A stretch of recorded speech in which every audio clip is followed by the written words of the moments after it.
在当格朗的南区，这一座特殊的私人博物馆，虽然叫做土生华人博物馆，但是创办人却不是华人华裔，而是身上流淌着亚旗血统的有族朋友。一名华人，还有许多未知的历史故事等待解锁。带您一起在泛黄的字里行间寻找一份善意和诚意。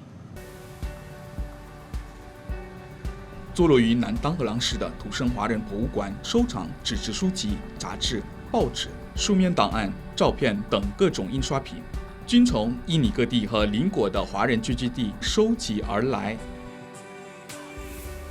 博物馆创办人林世明身上拥有亚旗卡尤血统，并在一个虔诚穆斯林家庭出生长大。父亲秉承宗教理想，在家乡亚旗开办了一所祈经院。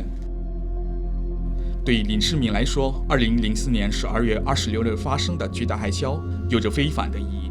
灾后不只是解囊纾困，一批又一批的华人深入一线灾区，实地提供援助，见证患难与共的真挚情谊。林世明心里豁然开朗，深入了解华人世界的念头从此汹涌而起。林世明坦言自己不爱看书，土木工程毕业的他，却把兴趣与志向，包括多年的积蓄，一并转而投向了钢铁、水泥、建筑施工之外的贩好旧书。从数以万计的馆藏当中，其实馆主究竟想传达什么呢？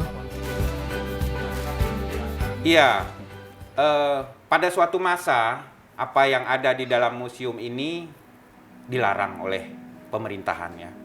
Pada masa pemerintahan Orde Baru, ya, semenjak 1966 sampai 1998, ya, relatif sekitar 32 tahun. Boleh dikatakan ini barang-barang yang terlarang, tanda kutip. Kalau kita bawa ini misalnya kalau kita mau naik pesawat gitu ya. Wah, itu pasti kena sensor tuh. Ini nggak boleh, ini nggak boleh, gitu kan? Pokoknya segala yang bermuatan tentang unsur budaya Tionghoa itu dilarang. Nah, dengan demikian tentu keberadaan koleksi ini menjadi sulit ditemukan. Orang-orang Tionghoa sendiri tidak berani menyimpan buku-buku atau hal-hal yang berkenaan dengan identitas dirinya, ya. Karena kenapa? Itu mereka dianggap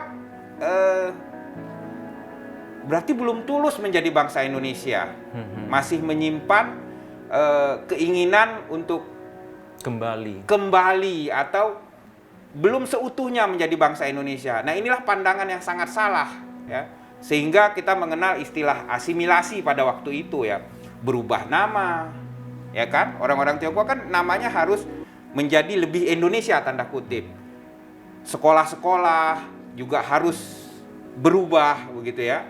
Nah, ini yang menurut saya kondisi seperti ini yang membuat orang-orang Tionghoa sendiri menjauhi koleksi yang ada di museum ini saat ini dan sangat sulit mendapatkannya. Karena kalau mereka pegang ini, mereka akan berurusan dengan pihak pemerintahan. Akhirnya mereka juga mendidik keturunannya untuk, ya, jangan simpan ini di rumah. Dan tingkat kesulitannya jelas tinggi. Karena pada suatu masa ini tidak boleh. Jadi sering orang salah mengira bahwa koleksi yang ada di museum ini dalam bahasa Mandarin. Betul, ya kan? Pak. Padahal kalau bahasa Mandarin saya nggak bisa, ketahuan deh ya. Jadi saya tidak menguasai bahasa Mandarin. Hanya saja saya punya keberanian mengumpulkan koleksi ini karena memang koleksi daripada museum ini kebanyakan 90% lebih bahkan itu dalam bahasa Melayu atau bahasa Indonesia. Orang kan menduga ini bahasa Mandarin kan? Tidak. Jadi tentunya yang ada di sini ini bisa saya baca semua karena bahasa Indonesia. Saya menyimpan koleksi daripada Laksamana John Lee, satu-satunya pahlawan nasional Republik Indonesia yang berasal dari etnis Tionghoa. Jumlahnya ribuan. Nah, di antaranya seperti ini album perkawinan beliau dengan Ibu Margaret, ya. Ini di Immanuel waktu itu. Ini album aslinya. Kemudian ada lagi ini surat menyurat. Jadi surat-surat yang disimpan oleh Laksamana John Lee ini dari Jenderal A.H. Nasution, ini dari Laksamana Subiakto. Jadi ini termasuk surat-surat penting yang menjadi koleksi beliau yang kemudian saat ini ada di museum ini. Jumlahnya ribuan, banyak sekali. Jadi ada paspor-paspor, ya, foto-foto keluarga dan lain-lainnya. Nah, di sini juga ada di museum kita ini majalah Sinpo nomor 1, ya, yang keberadaannya sangat sulit ditemukan. Barangkali di dunia itu hanya di beberapa tempat dan salah satunya ada di museum ini. Kemudian ada saya menyimpan catatan harian dari mayor terakhir di Batavia, Mayor Hau Kim An. Nah, ini di sini ada, ya. Jadi ternyata saya mulanya nggak tahu jika koleksi ini adalah tulisan tangan Mayor Hau Kim An. Tapi lewat penelusuran beberapa ahli bisa dipastikan ini tulisan beliau. Juga ada beberapa buku tentang sejarah Tionghoa yang tertulis dalam aksara Hono-Choroko. Jadi bukan dalam aksara Mandarin, ya. Jadi justru bagaimana sebetulnya membuktikan bahwa orang Tionghoa sudah menjadi bagian dari bangsa ini semenjak dahulu kala. Jadi mereka justru menulis dalam aksara Hono-Choroko atau ada juga yang menulis dalam aksara Makassar. Kita simpan di museum ini. Juga beberapa lainnya. Nah, barangkali ini ada contoh bukan buku, ya, tapi plang nama sekolah. Ini istimewa karena ini termasuk bagian dari sejarah pendidikan modern di Indonesia.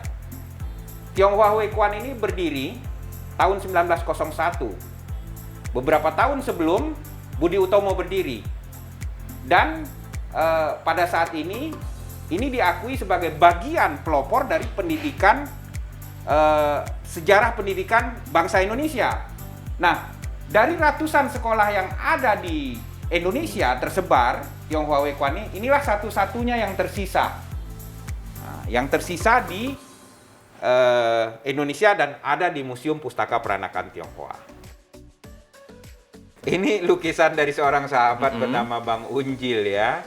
Dia berikan kepada saya sebagai bentuk, ya, apresiasi. Saya terima kasih sekali sama beliau. Ini lukisan cat air, ya. Jadi dia tulis nama saya dalam aksara Mandarin.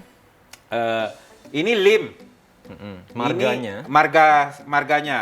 Nah, ini Se atau Si, ya. Kemudian Ming. Kalau arti secara ininya, ya, dunia, ya, Si atau Se, ya. Ming terang atau jelas. Jadi ini berat betul sebetulnya namanya. Menerangi dunia. Menerangi dunia. Ini diberikan oleh Paguyuban Sosial Marga Tionghoa Indonesia. Jadi satu organisasi Tionghoa yang cukup besar yang ada di Indonesia, yang pada satu kesempatan mereka ada pertemuan besar di Semarang, lalu saya diberikan marga dan nama. Ini satu kehormatan bagi saya. Jadi saat ini saya punya nama Tionghoa. Jadi saya jadi orang Tionghoa sekarang. Bangsa Indonesia ini sebetulnya patut berbangga karena kemerdekaan kita memang kita raih dengan perjuangan, dengan air mata dan darah. Ya. Berbeda dengan beberapa negara atau bangsa lainnya yang kemerdekaannya diberikan, sedangkan kita berjuang. Ya. Banyak yang harus meregang nyawanya untuk kemudian memerdekakan bangsa dan negara ini. Termasuk diantaranya orang-orang Tionghoa. Ya. Nah, dengan mengetahui ini ada kebanggaan bagi generasi muda bahwa pendahulunya sudah mempersembahkan, ya, mereka mewariskan satu semangat juang yang besar, ya. Dan itu adalah identitas kita sebagai bangsa Indonesia. Dan perjuangan itu dilakukan oleh semua etnis, mulai dari Aceh, ya, sampai ke timur Indonesia, orang Maluku, orang misalnya Bugis, Bali, Jawa, semua mempunyai nilai kejuangan. Mereka mempunyai sejarah yang sama hebatnya. Dan juga orang-orang Tionghoa. Dengan mengetahui ini, maka akan timbul rasa bangga sebagai bangsa. Dan ini penting. Jadi, identitas, kemudian lahir identitas. Jadi, dia tidak merasa, kan generasi muda ini kadang berpikir kita sebagai bangsa Indonesia dibandingkan dengan bangsa lain pada hari ini ya, merasa kecil hati, inferiority complex, merasa rendah diri. Padahal sebaliknya kita harus bangga dengan keberadaan kita sebagai bangsa. Ya, saat ini memang kita sedang berjuang untuk berdiri sejajar dengan mereka. Nah, kuncinya ya saling menghargai di antara kita. 对书籍文本叙述承载的精神情感、历史巨变、文化痕迹，许多人似乎有种历史的距离感。不同年代的华人信息尘封在堆积成山的马来文记载之中，等待我们解锁与广传。通过细读文本、梳理考证，不但能赋予读者批判性思维，而且能为解读历史密码提供了新线索。在不受政府及民间团体资助的情况下，尹世明保持独立立场，聚焦历史和文化，探寻失落的记忆。他认为，扎根当地社会的华人历史与文化，正是印尼民族建设历程中缺失的链接。创立土生华人博物馆的使命，是努力将原本完整而不显的华人历史文化元素，再次回到公众视野。